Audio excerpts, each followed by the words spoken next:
순천 지역의 코로나19 확산세가 걷잡을 수 없는 양상을 보이고 있습니다. 병원, 의료기발 확진자가 사흘간 20명이나 쏟아져 나왔고 전혀 동선이 다른 2명도 오늘 오후 양성 판정을 받았습니다.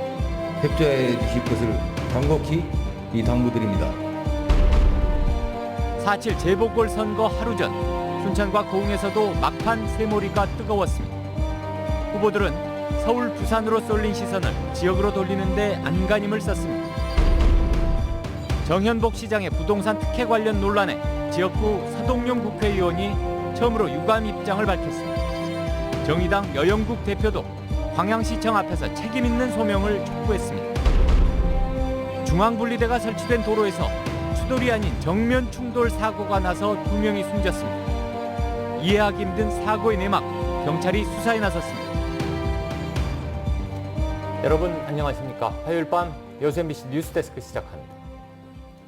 순천 외과병원과 의료기 판매 전발 코로나19 확진자가 사흘 새 20명으로 늘어난 데 이어 감염 경로를 알 수 없는 또 다른 2명도 조금 전 추가로 양성 판정을 받았습니다. 확진자의 가족과 지인으로 연쇄적으로 확산되면서 순천에서는 사회적 거리 두기가 격상된 데 이어서 진단검사 행정명령도 발령됐습니다. 박민주 기자입니다. 지난 4일부터 순천 의료기관과 의료기기 판매점 관련으로 발생한 코로나19 확진자는 20명, 동선이 다른 2명도 확진 판정을 받았습니다. 간밤에도 7명이 추가로 발생했습니다. 이 가운데 4명은 기존 확진자의 가족과 지인으로 연쇄 감염이 현실화한 겁니다. 밀접 접촉자 200여 명이 자가격리 조치됐고 환경검체에서는 병원 책상이나 의료기기 판매점의 손잡이에서도 바이러스가 검출됐습니다. 방역당국은 연쇄 감염 확산에 긴장하고 있습니다. 순천시는 사회적 거리 두기를 2단계로 격상한 데 이어 코로나19 진단검사 행정명령도 발령했습니다.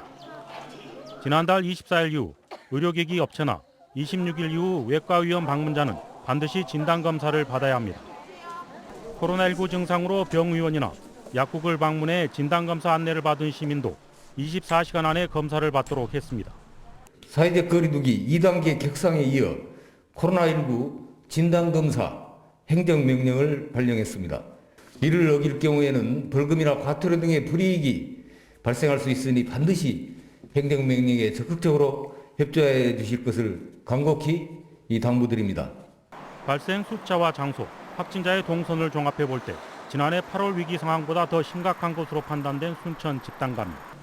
추가 행정명령 발령 속에 집단 감염의 연결고리를 끊는 중요한 고비를 맞고 있습니다. MBC 뉴스 박민주입니다. 김영록 전남도지사가 오늘 순천시 보건소를 찾아 코로나19 확산의 전라남도가 함께 대응하겠다고 밝혔습니다.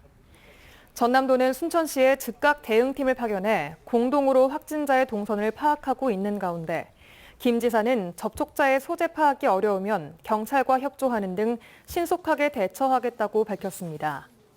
또 내일 시행되는 보궐선거에 대비해 순천시 주민들이 안심하고 투표를 할 수 있도록 철저한 방역망을 구축해 줄 것을 당부했습니다. 선거운동 마지막 날인 오늘 순천과 고흥 선거구 4명의 후보들은 각각의 방식으로 지역 유권자들에게 막판 지지를 호소했습니다. 코로나19 상황이 심각한 순천 지역에서는 두 후보 모두 선거운동을 비대면으로 전환했습니다. 4.7 보궐선거 하루 전날 표정을 김주희 기자가 보도합니다. 4.7 보궐선거가 하루 앞으로 다가왔습니다. 도의원을 뽑는 공군 제2선거구에 출마한 더불어민주당의 박선준 후보와 무소속의 정순열 후보. 두 후보들은 선거운동 마지막 날인 오늘까지 논밭으로 섬으로 바쁘게 발품을 팔고 다니며 유권자들을 만나 지지를 호소했습니다. 본격적인 농번기철이 되면서 농어촌 유권자들을 만나려면 이 방법이 최선입니다. 더불어민주당 박선준 후보는 집권 여당 후보만이 지역의 핵심 현안에 대해 속도감 있는 해법을 찾을 수 있다며 지역 표심을 파고들었습니다. 저에게 힘을 실어주시면 전남도의회에 가서 우리 집권 여당의 힘으로써 김영록 도지사님과 함께 전남도당 위원장이신 김승남 위원장님과 함께 3위일체가 되어 본신의 힘을 다해 우리 지역 현안 사항들 풀어내겠습니다.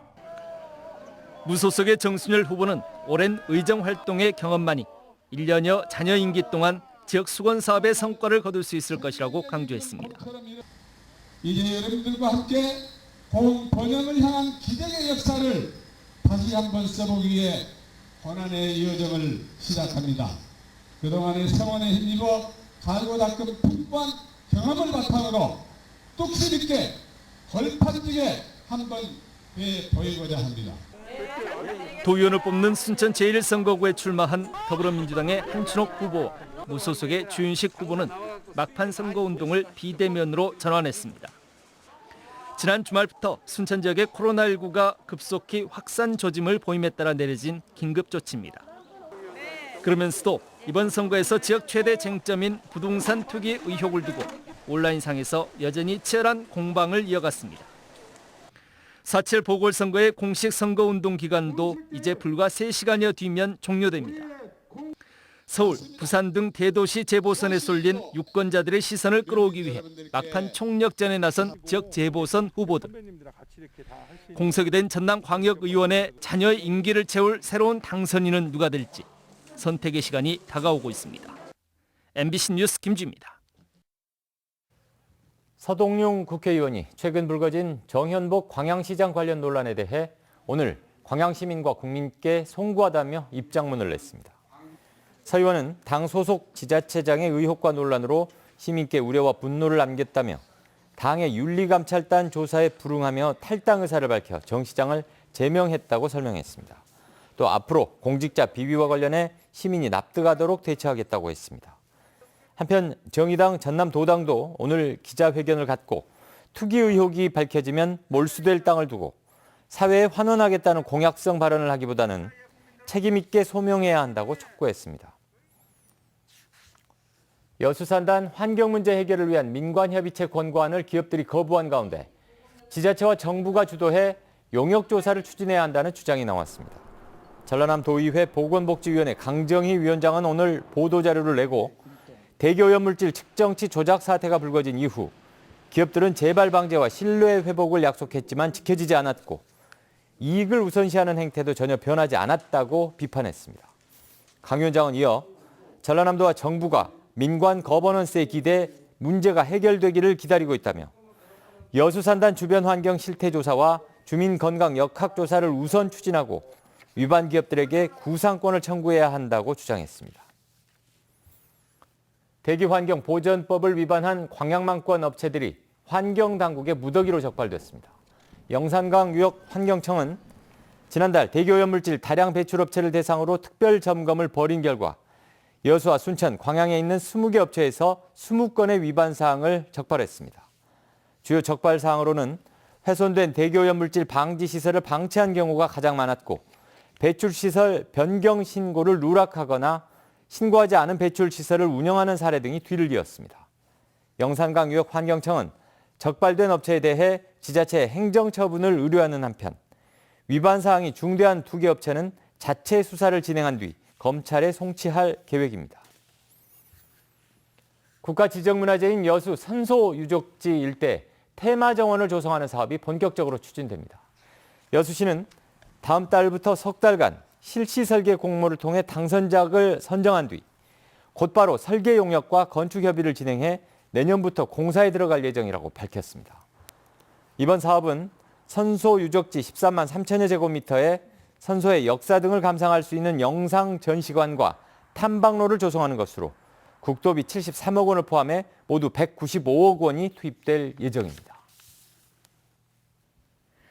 곡성에서 역주행 사고로 2명이 숨지고 1명이 다쳤습니다. 중앙분리대까지 설치된 국도에서 운전자의 황당한 유턴이 정면 충돌 사고로 이어졌습니다. 이다현 기자가 취재했습니다. 마주보고 있는 차량 2대의 범퍼가 종이장처럼 구겨졌습니다. 차량 에어백이 모두 터지고 앞 유리창이 산산조각 났습니다. 오늘 아침 6시 40분쯤 전남 곡성군 옥과면의 한 도로에서 빨간색 BMW 승용차가 마주오던 승합차를 정면으로 들이받았습니다. 이 사고로 승합차 운전자와 동승자 2명이 숨졌고 BMW 운전자인 30대 여성 운전자 A씨가 중상을 입고 병원으로 옮겨졌습니다. 중앙분리대가 설치된 도로에서 정면 충돌 사고가 발생한 이유는 BMW 차량이 역주행으로 달렸기 때문입니다. 바로 이곳에서 정상 운행하던 차량과 역주행 차량이 충돌했습니다. 사고 지점 직전에 있는 갈림길을 놓친 BMW 운전자가 갑자기 유턴을 했고 지하차도를 지나 구분기를 역주행하면서 정상적으로 달리던 피해 차량을 그대로 들이받은 겁니다. 경찰은 사고가 난 도로가 곡선으로 휘어져 있어 상대 차량이 달려오는 걸 미처 알아채지 못한 것으로 추정하고 있습니다. 전혀 스피드 자국이 없어요. 브레이크를 밟으면 도로 표면에 나타나는 자국을 스피드 마크 자국이라고 하는데 서로 간의 인지를 못했다는 거죠. 경찰은 가해 차량 운전자가 음주 상태는 아니었다면서 치료가 끝나는 대로 엉뚱하게 불법 유턴을 하게 된 경위를 조사하겠다고 밝혔습니다. MBC 뉴스 이다현입니다. 오늘 오후 3시 40분쯤 여수시 남면 하백도 인근 해상에서 70톤급 어선에 불이 났습니다. 이 불로 기관실 일부가 탔지만 인명 피해는 없었습니다. 해경은 정확한 화재 경위와 피해 규모를 조사하고 있습니다. 전남 테크노파크와 중소기업청, 무역협회 지역본부가 공동 주관하는 제10회 광주전남 무역포럼이 오늘 여수 소노캄 호텔에서 열렸습니다. 이번 무역포럼에는 도내 중소기업과 중소기업청, 관내대학, 기업 지원 유관기관 관계자 100여 명이 참석해 구독경제, 디지털 비즈니스로의 진화란 주제로 서울과기대 이학연 교수의 주제 강연에 이어 각 기관별 사업 설명회와 비즈니스 상담회 등 산학 연관 협력과 교류 활동이 이어졌습니다. 광주 전남 무역포럼은 세계 경제와 수출입 동향, 환율, 국제 유가, 무역 통상 환경 전망 등 최신 정책과 정보 제공을 통해 관내 기업의 글로벌 역량을 강화하고 미래 수출 성장 산업을 발굴하기 위해 해마다 개최되고 있습니다.